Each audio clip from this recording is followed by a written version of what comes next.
What is up, you guys? It's me, your girl, your Casey. How the heck you doing this fine today? So I've been reading a lot of thrillers lately. Thrillers that are about characters who are either very morally gray or just plain unlikable. Not a happy family. His and Hers, which was gorgeous, by the way. Loved it. But now we're talking about Reckless Girls by someone named Paula, I think. I'm not exactly sure. But Paula, back in the day, wrote a book called The Wife Upstairs. And it was a loose retelling on Jane Eyre. This book, Reckless Girls, however, it is a very, very little nod your head towards Agatha Christie's book, And Then There Were None. It's very subtle, the connections between the two, but it's still something to point out. But I think the big comparison between those two stories is that in Reckless Girls and Then There Were None, all the characters are awful. You root for none of them. And I don't mean written awfully, they're written fine. They're just terrible people. Before we dive into all the spoilers, because I just want to talk about everything that happened in this book. But for all you people who just want a nice little spoiler-free summary, here's the down low. It wasn't really good. Not really. I was not hooked by the story or the pacing. The only thing that kept me enraptured with the characters was just my sheer hatred for all of them. But what kept me going towards the end of the book was just I've already invested this much time into it. I can't stop now, and I do want to know what's happening and who's doing all the do's in this book. Reckless Girls is about this girl. Her name is Lux. She's got a quirky name. She's our quirky protagonist. One day she met this handsome man. Handsome man is like, "Hey baby, come sail with me on my boat."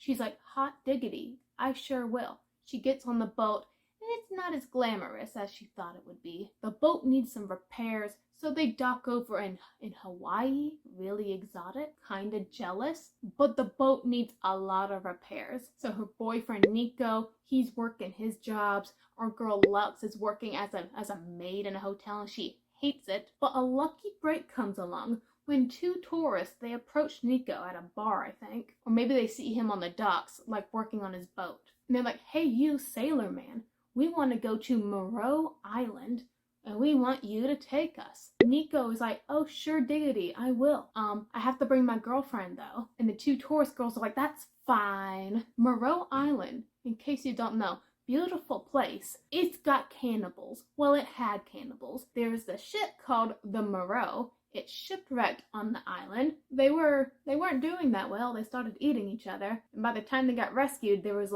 only a handful of them left. And ever since then, Moreau Island just has some bad vibes and a lot of deaths.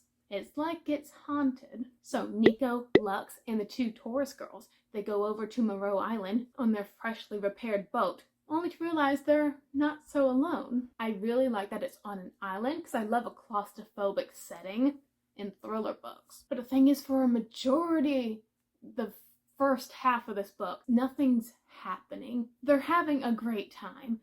I don't want my characters to be happy. I want them suffering right off the bat, please. This is for my entertainment. They arrive at the island. They meet the first group of people they meet at the island, and they're really nice people. They get along. They have parties. They explore the island. They find some stuff, like a few little scares, but nothing happens until the final member of our island party finally shows up. And it takes him a while to finally get his boat to the island. Nothing was really scary or suspenseful. And though I do appreciate the characters being so hateful enough to get emotion out of me, I was never actually invested in any of them. They were written to a point where they were serviceable, but still kind of shallow. You just knew the bare minimum of them. I think I'm just spoiled at this point because I've been reading a lot of Alice Finney thriller books, and she does an amazing job with her characters. They are definitely real fictional people. You get what I'm trying to say? And now I read a book like Reckless Girls, and you're lucky if one character has 2 or 3 character traits. Did I guess who was killing everybody on the island? Because yeah, that's what happens on the island. One of them goes missing, then they find a dead body, and they're like, "Oh, there's only us on the island, so which one of us did it?" It's part of the suspense. But I did guess who did it, but only 5 pages before it was revealed. Not because it was good at hiding it, it's just like I said, the characters are so shallow enough. I really didn't get a good lock in on their backstories and how they might tie into this until literally right before the reveal. And it wasn't really satisfying, if you get my drift. It did not end the way that I thought it would end. I had a totally different like picture in my mind based on like one little thing that was kind of revealed in the book, but it was just like, nah, we're not going to touch that at all. I'll get into it later, because though I don't like what went on in this book, the characters that got grouped together on the island, they had a lot of antics, and they were kind of funny in their like overblown reality TV show character style. I'm going to explain the whole plot right now, so if you don't want to hear literally every spoiler, leave, you're banished, get out of here. But also, I just started doing something pretty cool. I just got like a drawing pad, and I thought it would be cool from now on to like incorporate sketches of the characters into my book reviews. So if you want to like see some pretty pictures, stay with us. But now let's get into the story. We open up in a dark and shady prologue. An unnamed character, desperate for breath, drowning at sea, kicking, thrashing, flailing, building up the mystery until this dark and gruesome scene of near death is ruined by the start of the first chapter, which is our girl Lux cursing at all the tourists and awful people that she has to clean up after in the hotel she works at. Our girl is a maid, but she's not a maid anymore. She just got fired. She went to go clean a room, a hotel room, and the residents of said room, they're not there at the room at the moment, but they left their toys out, right out on the bed. The bed she has to like clean up. She gets the rack, she picks up the toys, she's like, oh, you think this is big enough? Right when the dude and the lady walk back in. So she got fired. She's not that upset though. Well, she is a smidge concerned because that was her only income. And it seems like it was the only income for their relationship. She's got that boyfriend, Nico, remember? He's the one who swept her away to Hawaii, said, baby, I'll take you around the world on my boat, the Susannah, which is named after one of his ex-girlfriends. But the Susannah needs some repairs, so they're kind of marooned in Hawaii. Oh no, what a cruel world. And Lux, she is set on traveling. She wants this boat repaired. She's working hard, but it seems like Nico might be getting a little bit too comfortable in Hawaii, like he's starting to put down his roots. And the girl's like, heck no, you need to work. You need to get that boat repaired. You need to get your skinny little booty up on that deck and be the captain. And Nico's like, okay, baby, yeah, sure, I love you. Mwah. He's so wishy-washy. I hated Nico right off the bat. But Nico, he has some good news for his baby girl, his girlfriend, Lux. Nico is like, hey, darling, I was talking to these two girls. And Lux immediately is like, are you trying to make me jealous or something? Nico's like, no, baby, no. They want to hire me to take them to Moreau Island for like a whole 2 weeks. And I told them, oh, I don't go without my girl, my co-captain. And so we're going to go meet up and talk about it. And they want to meet you too. Will you come with us? Lux be like, Moreau Island, the place where all the people became cannibals. The island that has like a vast coral reef around it that scrapes the holes right off of boats. That very desolate, remote island where we have no aid from mankind if we get in trouble. Yes, baby. How much they paying you? Top dollar. And they'll repair my boat, the Susannah. So they go to the bar. And as our characters are walking towards the bar, I just want to point out that at this point in the book, very early on, it's very clear that these two are either already falling out of love with each other or on the verge of falling out of love with each other. So I don't have any stake in their relationship. I'm just like begging for them to break up at this point, which isn't really how I like to start a book. So anyways, we get to the bar and we meet the two tourist girls who want to pay for Nico to take them to Moreau Island. We got Brittany and we got Amma. Brittany's the more outgoing one. Emma's a little bit more reserved and quiet, which is understandable. Both of these girls, we learn later, they say that they met each other through college and that's how they're best friends, but it's a lie. They actually met each other through grief counseling, but we'll talk about that later, so hush hush. Amma and Brittany meet Nico and Lux, and they start talking, and immediately Brittany is just like, oh, Lux, I trust you immediately. Tell me everything about you, which is suspicious as heck. But Lux like, oh, it's just her personality. She's like a golden retriever, just happy and bouncing all over the place. I don't trust golden retrievers. As people or as dogs, which hurts me because Air Bud was my hero, but I got chased by a golden retriever once while I was out on a jog and it was horrible. Anyway, personal trauma aside, Lux and Nico, they decide to take the girls out to the creepy island. And Lux, she is definitely more invested in the boat than Nico at this point. She's been like making it look all pretty, livable, kind of like a little home. But she gets to the boat last and she sees that like Nico has taken some stuff out of their cabin, put them in like plastic bags, and he set them out on the dock, like off the boat. And she hears him say to like some dock worker, "Hey, can you just put this in your office, please? We'll pick it up when we get back." The boy had taken all the books, like the little paperbacks you'd get from Publix, little beach reads that Lux has collected. And he's like, "Oh, these take up too much room. Yeet." The boy had just thrown her books off of the boat like they don't matter. It's a book, and it doesn't belong to you, sir. Technically, the boat doesn't belong to him either. It's under Lux's name, which is a whole other point for another time. Anyways, any man who tosses your books out, you need to toss him out, sugar. So, already my opinion of Nico is in the pits. May he be swallowed up by a pit of vipers. Good. So as they are sailing the briny deep blue, I don't know what kind of description that was, but it's the ocean, it's wet. They encounter a horrible storm that nearly throws Lux overboard. And again, Nico didn't react much, like, "Oh, you're fine, baby. It's just near death.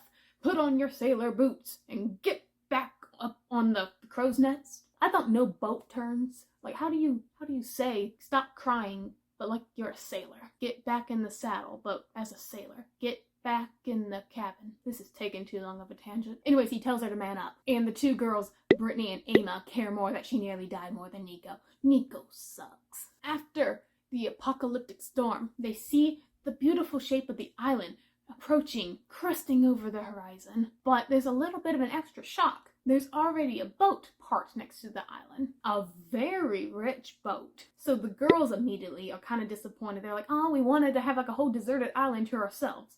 But then everything changes when they realize that their new neighbors are rich. So they pull up beside the rich boat. It's called the Azure Skies, but I'm just going to keep calling it the rich boat. And no, Nico shouts, "Ahoy!" And then we see the two occupants of the rich boat appear from their cabin. We have Jake, who is this Australian, really charismatic surfer dude, just really successful and just exudes that presence of like, kind of like a friendly, commanding tone. And then we got his girlfriend, Eliza, who is just like a bubbly little butterfly who wants to wrap you up in hugs and kisses. Sweet people. And Mr. Jake is like, "Oh man, yes, come on over." And so the poor people boat and the rich people boat, they have a big old party with beers and booze and wine and lots of fancy shrimp wrapped up in bacon on the rich people boat, and they're having a blast. Everybody's getting along. It's like paradise. Except Amma. Amma, she has a weird reaction to seeing this happy couple, Jake and Eliza. Okay, I did not make this connection. I gotta write me a note real quick so I can talk about this later. Got my laptop right here. Because it's not really explained in the moment why she has this reaction to seeing Jake and Eliza, but now I'm like, okay, I think I know why she reacted that way. She just never told anyone before events happened.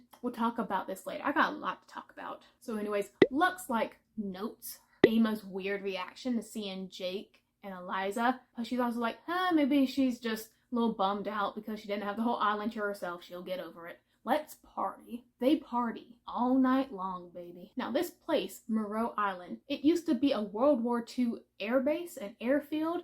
So the dudes are like, "Hey, ladies, let's go hike through the jungle and see if we can find the old airstrip." The girls are like, "No," but they go anyways. So the dudes are leading the party. They're hacking vines out of the way with machetes, and they find the airstrip, which is literally just a line of concrete split open with weeds and undergrowth. It's not that impressive. You went all this way for nothing, but not for nothing, because as Lux is walking forward, she hears a crack under her foot. She looks down.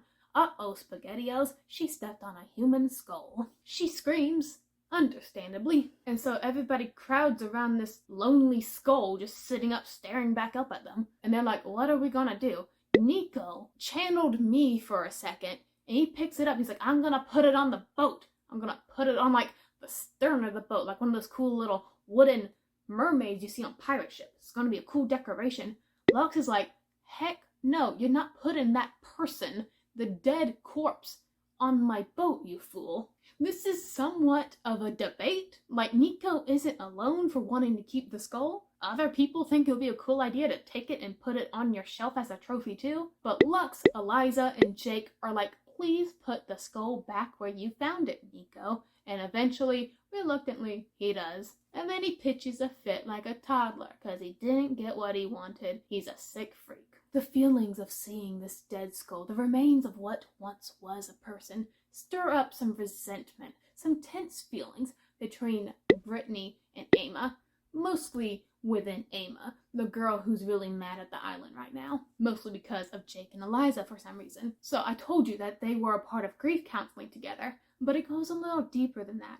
So Brittany, she went on vacation in Florida. Her family, her mom, her dad, and her brother, I think, they went out to go eat. She was left home alone. She just didn't feel like going. Well, a drunk driver totaled the family car, so her whole family got wiped off the map. You know who was driving that car? Amma's boyfriend. He died too. So Amma's torn up about that. She's the one who was drunk, and her boyfriend was even more drunk. And she was like, baby, go get me some more beers. And he's like, sure thing, my queen. And then he got in a car, and then he died, and he took 3 other people with him. So these 2 girls accidentally went to the same counseling sessions together in a church. Brittany doesn't know who Amma is, but Amma knows who Brittany is, and that she's kind of contributed to the whole death of her family. So I think she's sticking around Brittany as her best friend now, secretly her kind of family's murderer, just out of a sense of guilt and like a maybe I can repay this debt by just being with you and making sure you're okay. To get away from these feelings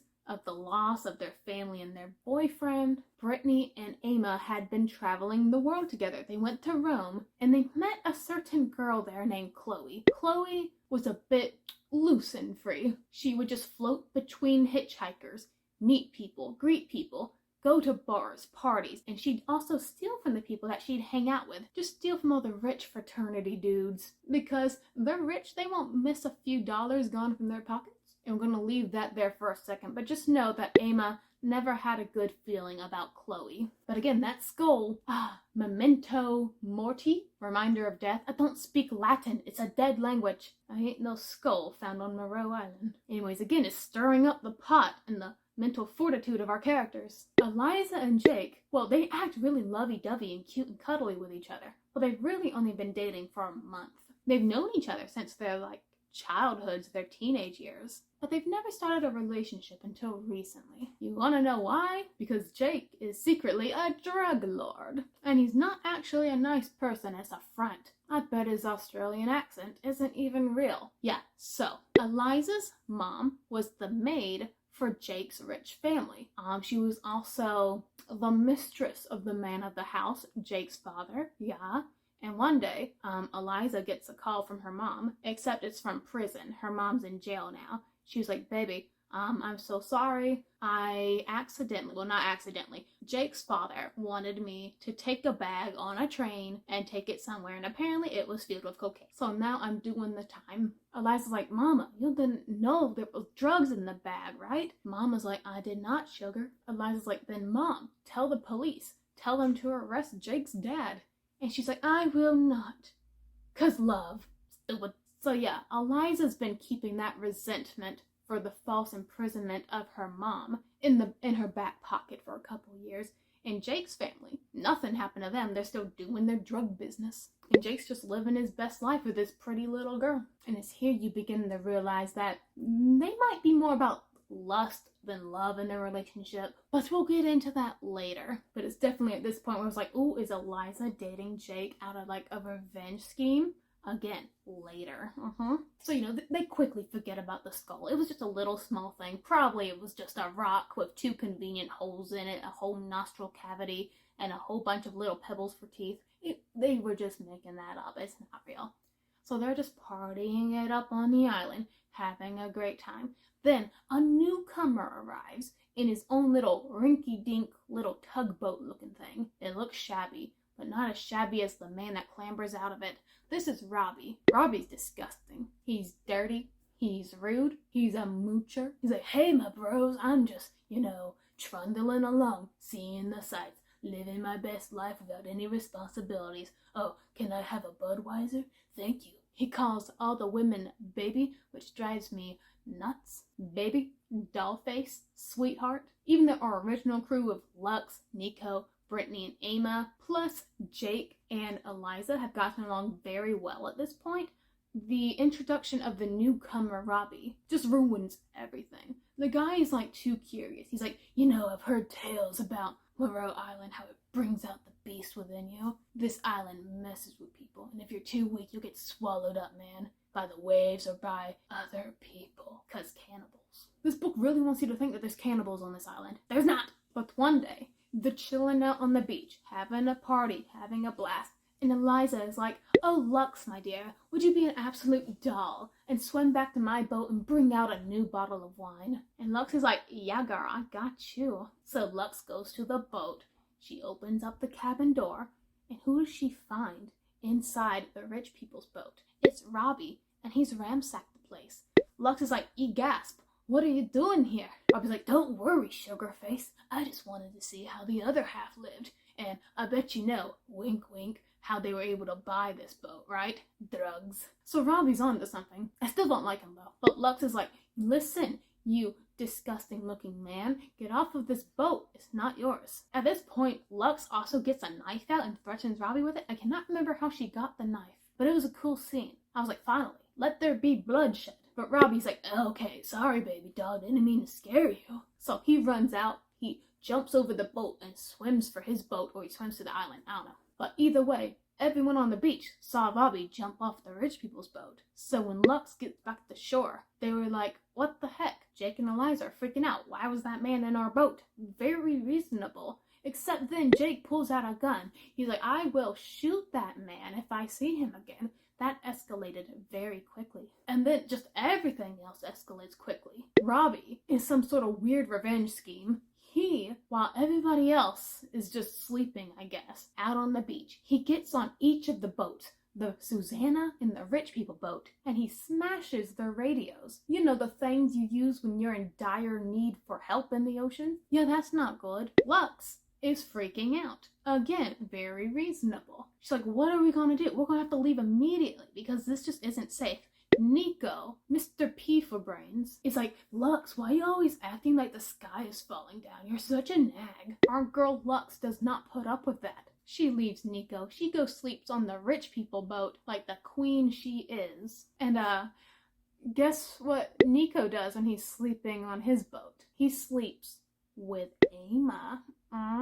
Lux walks in on that the next morning. She goes back to the Susannah, opens the cabin door, and there they are. There they are, right on their mattress. Now, I typically approve of, support of, and ship murderers in a very large amount of books. It's just my aesthetic. It's what I like to do. But I will never stan a cheater. I have morals, but they're just not in the right places sometimes.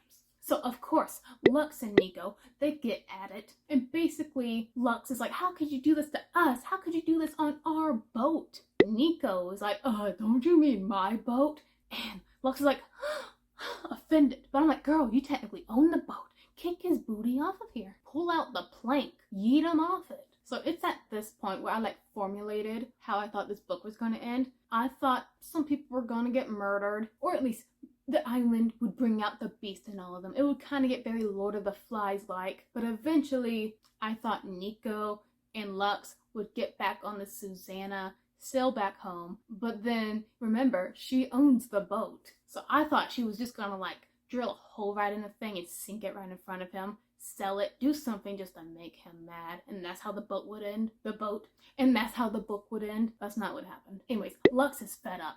So she's like, I'm gonna go back to the rich people boat, and I'm not just gonna sleep on it. I'm gonna get lit. I'm gonna go get the booze. So she goes to the rich people boat. She looks around in the cooler, but there's nothing nice in it. There's no more beer. So she's like, well, this is a predicament. I must find some beer. She goes into the rich people cabin, and she's looking in the drawers, opening the cupboards, looking in the cabinets. She finds something. It is not the booze. It's a brick of hash.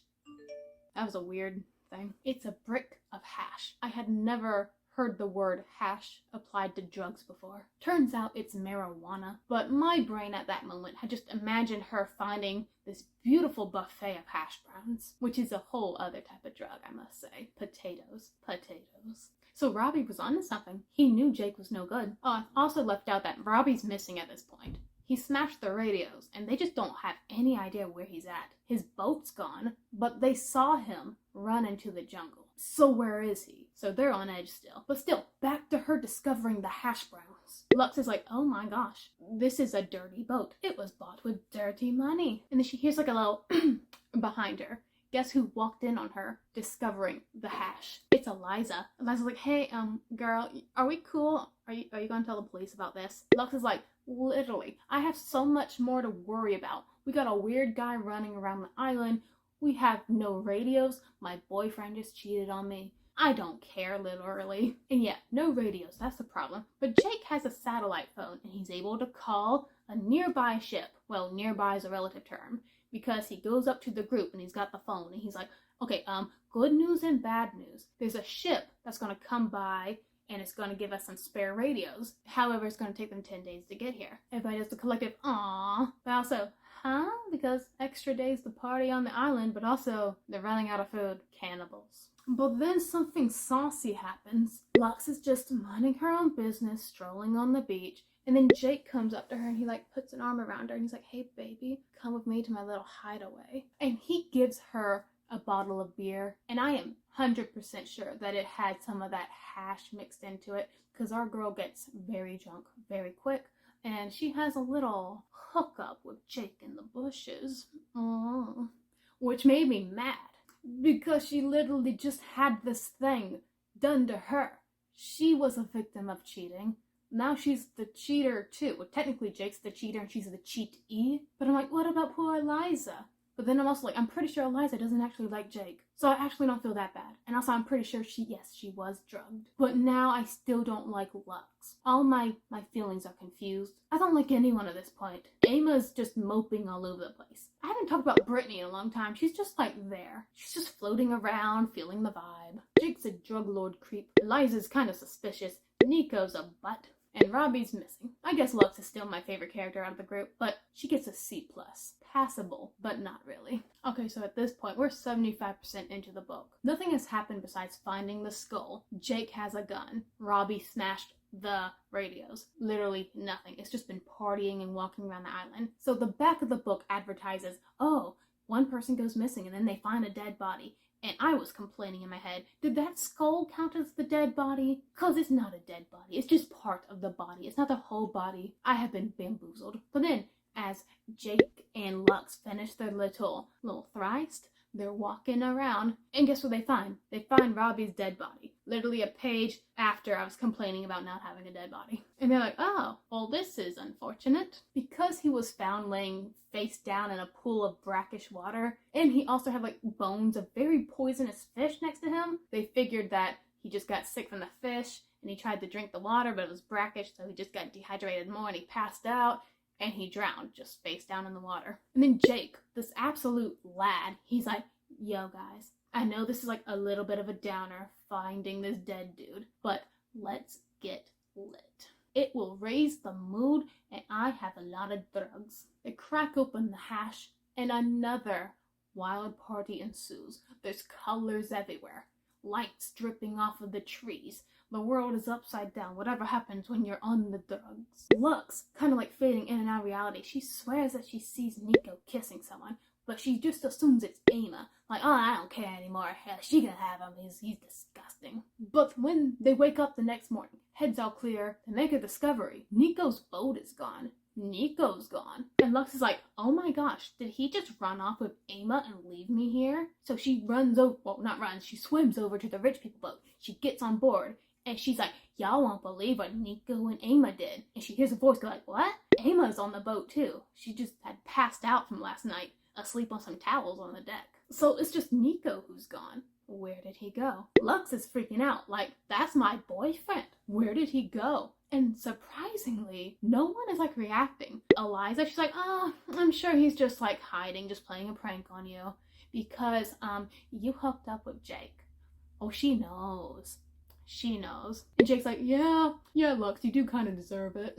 Just betrayal around every corner. Amma, though, kind of comes to Lux's defense. She's screaming at Eliza. She's like, what did you do to him? What did you do to Nico? Then she just freaks out. She freaks out. She dives off the boat, swims to shore, runs into the jungle. I'm sure we're never going to see her again. But then she comes back, and she gets back on the rich people boat. She's like, hey, Nico's actually on the other side of the island. His boat's there, but Nico's not there. We just know where his boat is, but where's Nico? But again, Amma is convinced Eliza has something to do with this, and she is ready to throw hands. She runs at Eliza, trying to claw at her. Lux kind of steps into Eliza's defense, and she kind of slaps off Amma, but the fight gets too much for them to handle. They go overboard. They crash into the water. Everything's just salt and darkness around them. And as Lux is flailing to climb up to the surface, she accidentally kicks Amma in the head. Chapter fades to black. Lux wakes up, sprawled out on the beach,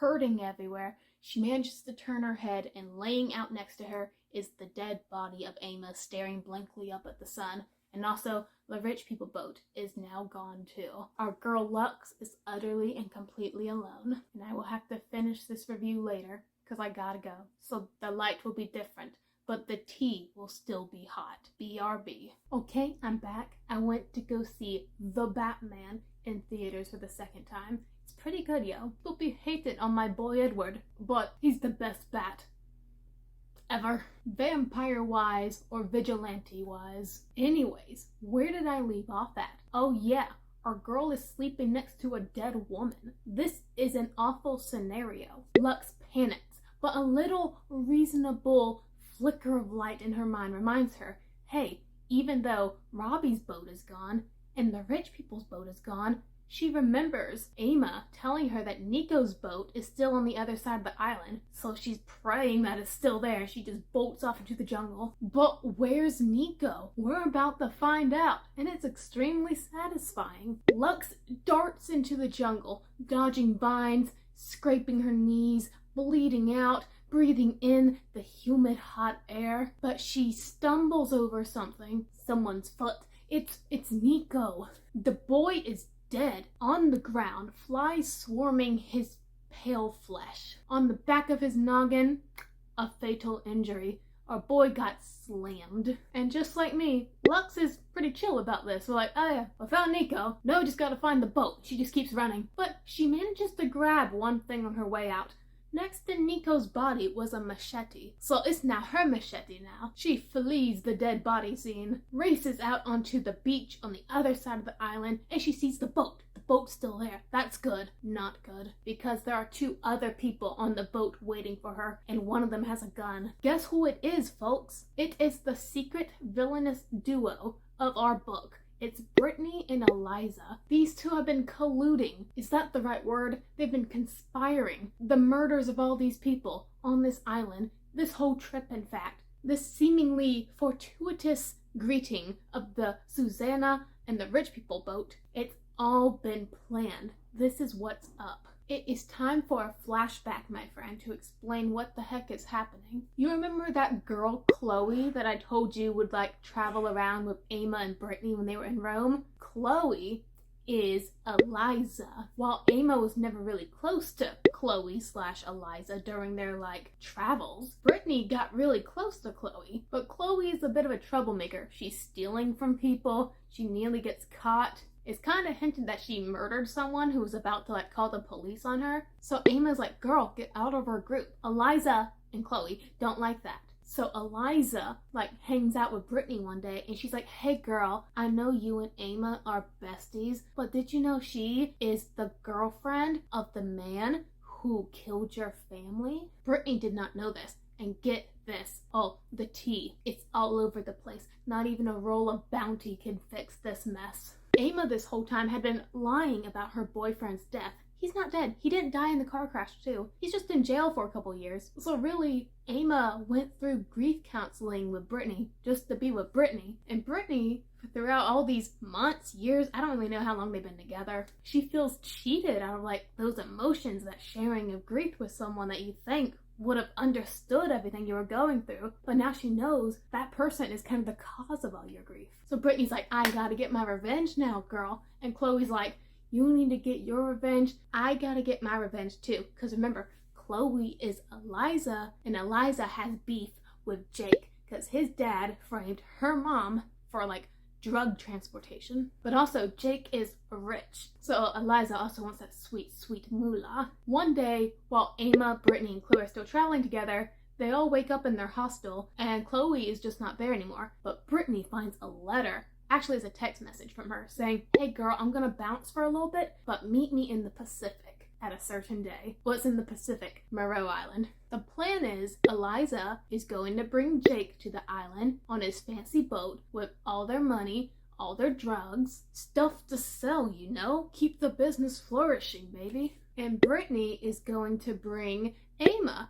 and they're just gonna kill them on the island. Make it look like a swanky accident. Natural causes, too much sun, too much alcohol, no worries. But Brittany and Amma, how are they gonna get to the island? They can't boat. They don't know how to drive a boat. So that's when they hire Nico and Lux. You know, I kind of guessed that Brittany had something to do with this, especially Eliza, just because how, like, hateful her past point of view chapters were, because you knew she was up to something with Jake. But I'm still mad at myself for not knowing sooner, or at least knowing the villain would be a girl, because the title of the book is called Reckless Girls. And this is where I kind of feel like the book dips in quality, because this book is told in present timeline, and then we have a few past point of view chapters to give us backstory about Brittany, Amma, and Chloe. I mean Eliza. Brittany, Amma, and Eliza. And while it's good at setting up their motives, it's really not good for the book that it's just kept, like all the character development is just kept in the past. Reading them in the present, you're all in Lux's point of view. So when you're observing all these other people, Jake, Eliza, even Nico, it's very like surface level. And I think it does a disservice to the hype you build up for their backstories. And it's only now, filming this, that I realized why Amma was so freaked out seeing Jake and Eliza, and why she tried to like tackle Eliza on the boat when she realized Nico was missing. It's because she recognized her as Chloe. That's not really explained in the book, and something I didn't really care to think about until now. But anyways, here's the evil plan. Yes, I told you, they wanted to bring the people who did them wrong, Amma and Jake, to the island, kill them, but they're also tired of rich, privileged men, which is why Brittany had developed such a fascination with Lux at the very beginning. She's like, girl, I could tell just by looking at you and how you interacted with Nico that you need to be freed. But now you're free, he's dead. Moreau Island has just been part of their grand scheme for justice, and now Brett feels that Lux is a part of their little family. She's like, Lux, baby, join me and Eliza. Let's travel the world together. We can be your new family. And though a kick-butt female murder squad sounds pretty awesome right now, Jake, you remember Jake? He's been missing for a while, and I don't know why he's out in the jungle or what happened to his boat. But yeah, Jake at this point just comes running out of the jungle like, scared, screaming his head off, which is dumb. He's running from a jungle across a beach to a boat. The sand's gonna slow you down. Also, remember, Eliza has a gun. So Eliza swings the gun around to try and shoot Jake, but she ends up accidentally shooting Brittany. Oh, the girl died immediately. She just flopped on the deck. A bloody splatter. Eliza says oops, and she manages to actually shoot Jake in the calf. He falls to the ground, and now he's screaming even louder. Eliza's like, dang you, Jake. If you wouldn't have scared me, she wouldn't be dead. And then Jake says my favorite line. He says, you insane woman, if you wouldn't have shot her, she wouldn't be dead. The boy spitting straight facts. Well, it's revealed in this moment where Jake is just like laying out on the sand, clutching his bleeding calf, that he's actually the guy who killed Robbie. And it was Brittany who killed Nico. When Jake and Lux were having their little moment out in the woods, he led her to Robbie's dead body purposefully so they could discover it together. Yeah, so the villain is done monologuing. Eliza, she's still got the gun, and it's time for Lux to make a choice. Eliza's like, girlfriend, Lux, my dear. You can either tie up the loose end that is Jake and follow Eliza across the sea to beautiful, broader horizons, or she could die here, get marooned on the island. Eliza can just throw her off the boat, shoot her too, kill Jake herself. And then she does that villain thing where she like hands the protagonist her weapon, her gun, and she's like, go on, make the right choice. Shoot Jake in the head. And Lux like, oh yeah, I'll shoot him. Thank you.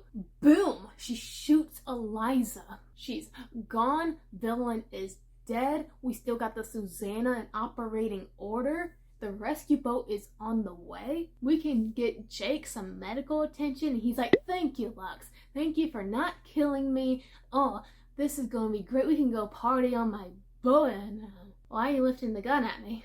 And that's how the book technically ends. Fade to black. We get an epilogue, though, where this girl, Caroline, I think, is just crying over her beer in a bar.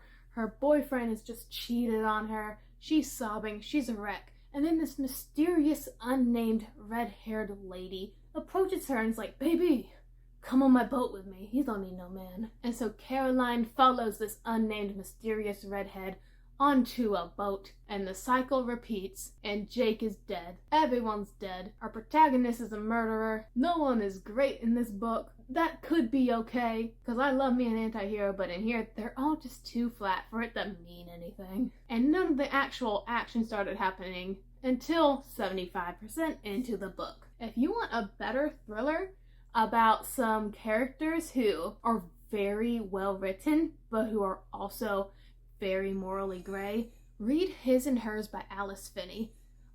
Actually, read His and Hers, Rock, Paper, Scissors, and I Know Who You Are. All of those books are just, love them. Okay, thank you guys so much for watching. And until next time, stay ready, my friends.